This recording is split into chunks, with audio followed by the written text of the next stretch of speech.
So, hi Vijayanti. Thank you very Hey, Shreya. much.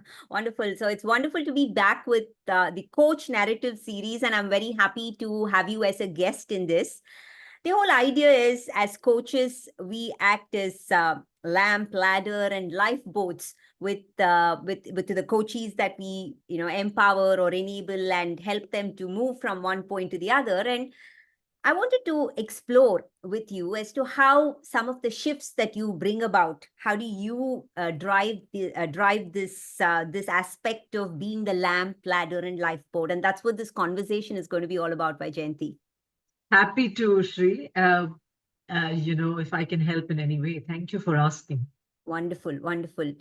So let me get started, Jayanti, by going to the aspect of, when we get into this practice of coaching, and when we call ourselves as executive coaches, there are some metaphors that kind of, help us understand our path and journey better.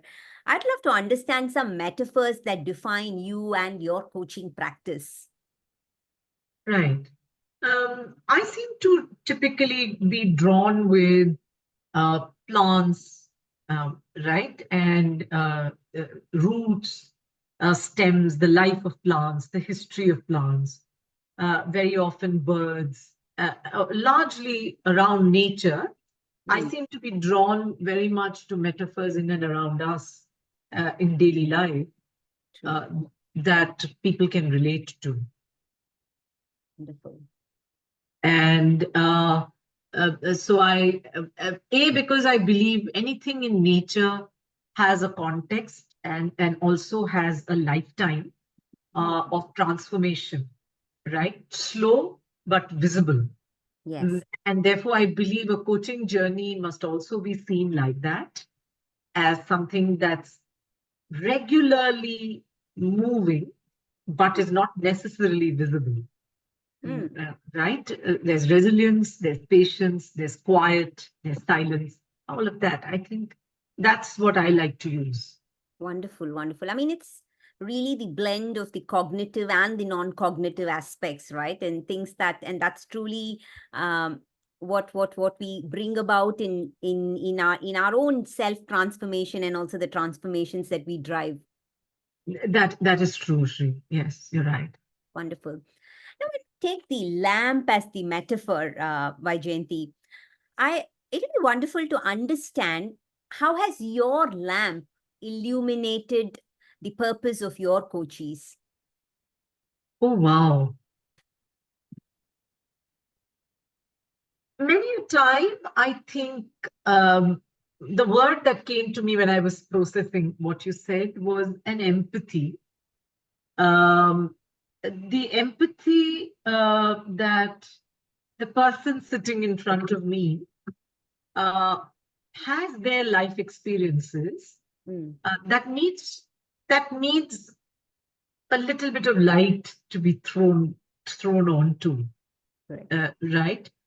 Something they've possibly left somewhere, hidden, and that they're their own beacon, to shed light. And I think that's an approach that I've seen has worked over and over again, not just for me, but for people who've coached me as well, or my peers who I see and I interact with. That the role of the lamp is is really to show the other lamp, the individual, their own light. And I'll stop at that, right? Correct, correct, correct.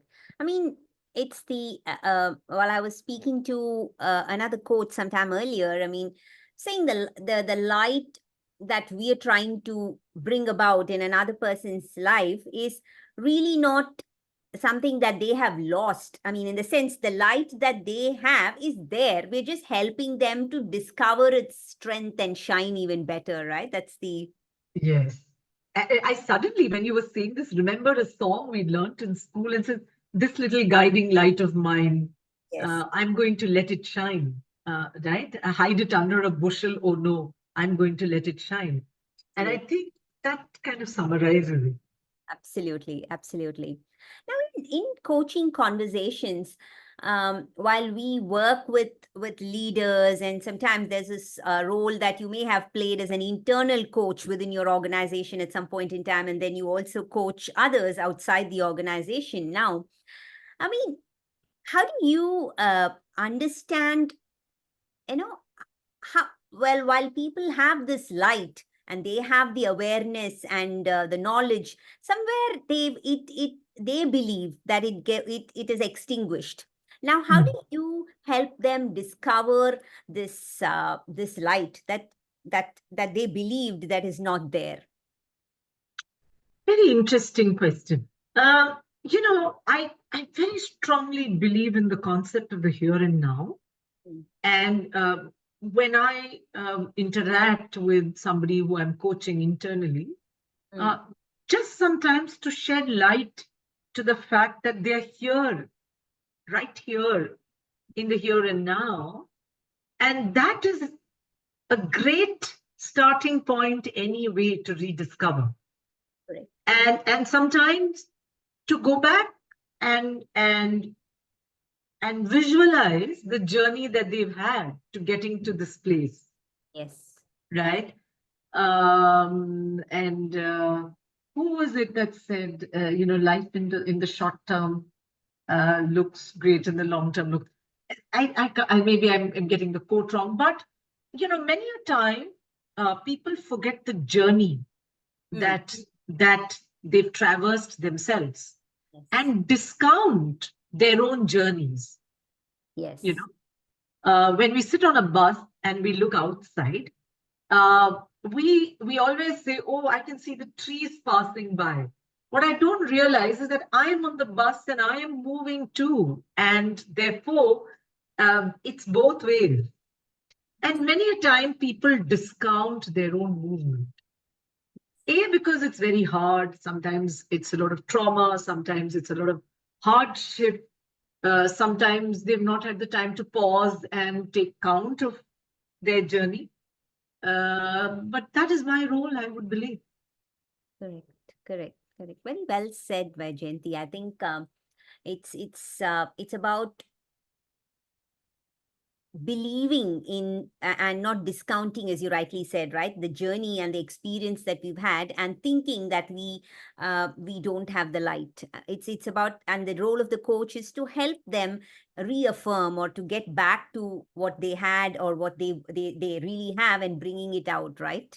Yes, that is true. Wonderful. Wonderful. That is true. Now, while we have these coaching conversations, sometimes we there's a lot of times the conversations just take us away from the focus. So how have you focused your coachees' headlights in a way to keep them towards, that's the purpose of what we are there for, right, to help them achieve that goal. But sometimes there are opportunities to kind of move away from it in Yeah, yeah. I just recalled one of my first mentoring conversations with my mentor coach. And I was so enthusiastic in the early days to interrupt, and to push the coachee in a direction. But now, I've learned over the years to just stay and sometimes to make an eye contact with the coachee. Uh, you know, uh, they're probably traveling inside their head, and sometimes coaching opens up this whole plethora of emotions, plethora of experiences all at one time, right? And to take that away from the coachee by interrupting them is so unfair to their journey.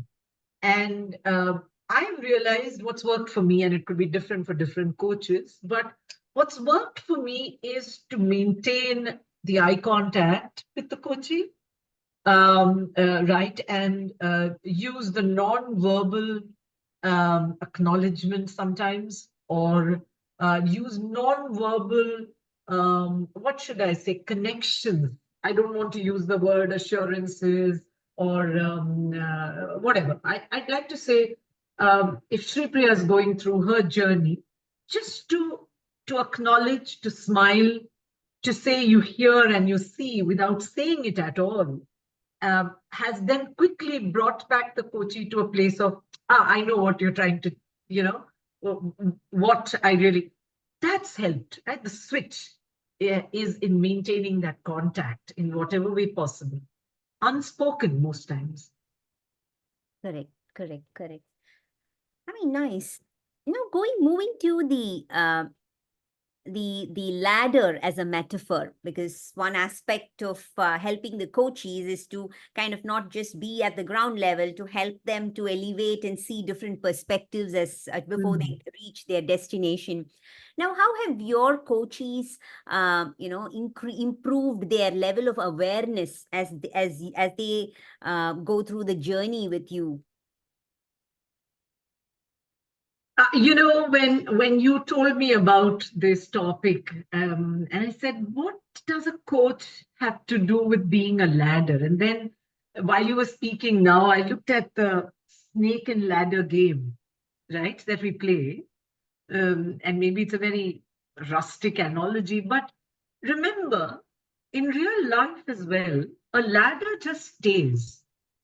It is a choice for a person to climb it or a person not to climb it, or to choose the time when the person, right? Now, what happens is in coaching, it is all about a choice.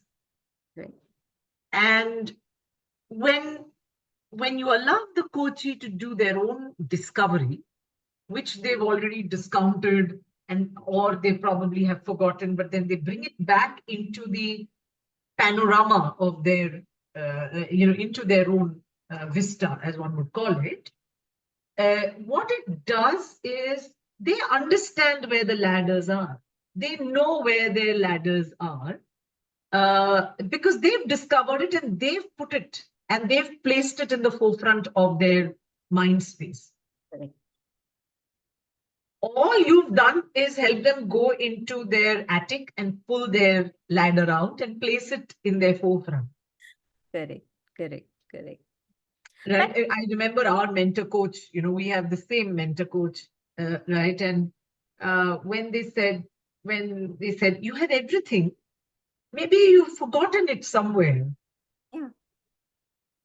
Right. Then that's a hard journey to go and rediscover what it is that I may have left behind somewhere. Yeah, and others are able to see it, and why can't I see it, right? So, correct. And if you recall the conversation on persona and psyche that I once did, yes. Our persona is a way of hiding all the things that truly ourselves. Correct. And to keep that aside and to say, who's the real me? Is a ladder, is the way to discover the ladder. Absolutely. No, I mean, while we're talking about the ladder, a couple of things come to me. Like sometimes we climb up a ladder and we get stuck in the middle. I mean, if it's a really tall ladder, and some of us may have fear of heights. Yeah. Then we really don't know how to balance if it's like a ladder that you see in the image that we have, which is like a straight ladder instead of the ones which have the balance, right? So sometimes there are chances where coaches or leaders get stuck in the middle, or sometimes they have fear of heights, or sometimes they don't know how to balance on the top, right? So how do you, as a coach, what have you done, Vijayanti, to help them resolve these kinds of fears and challenges that show up for them? Very, very powerful question. And before I answer that directly, I will also share with you how I see the ladder as an individual, right? Uh, we assume or we make assumptions that a ladder is vertical and that there are no other ladders around, and that the only way is the linear way up, and that the only place to stop at is the top. Versus a ladder has many steps, and no rule book says you can't stop to rest. Yeah. No rule book says you have to end at the top. No rule book says you can't hang upside down from it. No rule book says, you can't use it as a trapeze. You know? and no rule book says that you can't sit on it and build a cover over it or hold an umbrella and sit there and enjoy the view from where it is. I'm just so typically in a coaching conversation, I would ask my coachee what that ladder means to them and how they see the ladder. Sometimes also what they see around it. Yeah. And what does the ladder look like? Or why is it a ladder? Is, of course, why is it a ladder would be a question that I'd play to myself, uh, uh, you know. But to ask them what that ladder signifies to them and how are they feeling when they visualize themselves anywhere on the ladder. Yes. Yes. Right? For example, if you were my coach and you were to ask me, Vijayanti, what does the ladder look to? And I'm like, I'm probably somewhere in the middle and I'm just tired. I just like to take a break and sit down and take a rest. Yes. Right? Because the first few steps of this ladder have been inordinately tough for me because of various things. I like to rest a bit. True. And then to tell the coachee that there is no judgment to what it means to them. It can be very different. Correct. Correct. But it's also like what you had mentioned earlier, right? I mean, recalling the snakes and ladders that we used to play. Sometimes coming down the ladder is not is a difficult thing, or we don't want to come down just because of the conformities that we hold on to, right? To say, look, a ladder has to go up only and not really come down. But it's also about being graceful in coming down and having the resilience to go even further, right? So I think that's the safety as coaches we can bring to Absolutely. to the conversations that we drive. Absolutely. And for the coachee to be able to recognize that there is not just one ladder, there are several ladders. I love that. I love that reframe that you brought, like to say, and that's a very important aspect to the of a coach. To, I mean, one, if you don't reframe for yourself, you'll never be able to reframe the reality for others, right? So I Yeah. think having Yeah. the being vulnerable every time to just Yeah. kind of reframe the reality for ourselves, and that's when you can show the mirror or the to the coachee. Yes. Absolutely. Wonderful, wonderful. Now it takes me to the other aspect, the other metaphor that we are actually talking about, the lifeboat aspect, Vaijayanti. Mm. Now, I mean, a lifeboat is typically in waters, and you could look at it as a sea or a pool. It could be anywhere. But if you're and today leaders are navigating choppy seas. So Yes. how to help your coaches navigate the choppy seas, being an anchor for them. Wow. I'm when you ask me this question, I'm thinking, am I the anchor Okay. or am I the lighthouse? And there is a difference, Yes. right? Am I the lifeboat or am I the anchor? Mm. Is also a question because I'm playing what you told me and what I heard, and I'm visualizing this. Sometimes an anchor Mm. can either still you or it can make you stationary Mm. or and on a choppy sea, do you want to anchor or do you want to ride the wave? You Obviously, know, ride the wave is what we'll all want to. yes. And because I worked in startups, because I worked in very stable organizations, um, I've seen uh, how leaders um, lead from the front, on choppy seas. There is an uncertainty in the front, but they continue to propel forward. Therefore, who's the lifeboat? And if the coach is the lifeboat, then it is there, tucked away um, for use when it's crumbling, Yeah. when the ship is sinking. Mm. when all rescue efforts are over, that's when you bring the lifeboats down and you get people to sail. Go back to the ladder analogy. It is about saying that there is this ladder that you see, but there are other ladders that look different that you could use. So the coach's role is to be there. Um, let the sailors and the captain know that it is there, but to not be intrusive on the journey through choppy seas, because it is the captain, read leaders, responsibility to steer the ship through choppy seas. If you're in the sea is going to be choppy, and your ship is built for choppy seas. I mean, that's how I see this, Shri.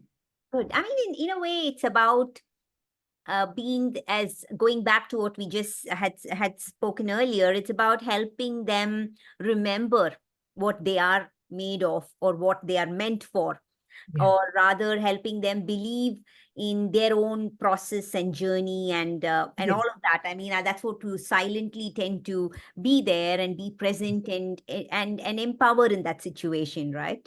As a matter of fact, when you were saying this, something else came to me to say that also for the captain to know that they are equipped with a lifeboat if they need one ever. Right? So, yeah, I mean, that's how. And remember, it's the captain is always the last one to climb on the lifeboat. Correct. Which means the role of the captain is also to ensure that the lifeboat is made available to all the people who are their responsibility. Absolutely. Absolutely. Right? Yes. I mean, when we are in this choppy seas and when we are in a boat, I mean, there's always these headwinds. And today the environment around us is kind of, there's headwinds all around, you know. How do you help your coaches make sense of all these headwinds? I'm treading cautiously here because, see, the coachee knows. The coachee chose to sail. Right? A coachee comes to you with adequate capability to traverse their journey. Right? Because they are qualified by skill or they are qualified by experience. Right? Sometimes it can just be very overwhelming for them as to the velocity of what's hitting them, or the and in those times, one of my mentors used to say this, just to break this down, and this has happened to me with my mentor, right? To just draw perspective for me about how I'm seeing it by rephrasing, by sometimes summarizing to me or paraphrasing to me about what I have said. And when they play it back to me, I realized that, oh, that's not really how I intended it. But I think that's the role we play, right, as coaches, to hold the mirror, like you said a little while ago, right? To hold a mirror. Absolutely. True, true. I mean, I really enjoyed what we've been talking about, Vijayanti, which wants me to ask you, what brought you to this? I mean, whether we practice as a coach every day or not, I mean, we have in a way decided that coaching is going to be a way through which we take we make a meaningful difference in this world. Yes. I think that's what I think brought us all together, and we're all here as coaches. Now, what is that? Is there a story or is there a experience that made you, take this path? Yes. And I must start with saying that I am eternally grateful for the community that you and I are conjointly a part of, right? The friends we've made in our recent journeys.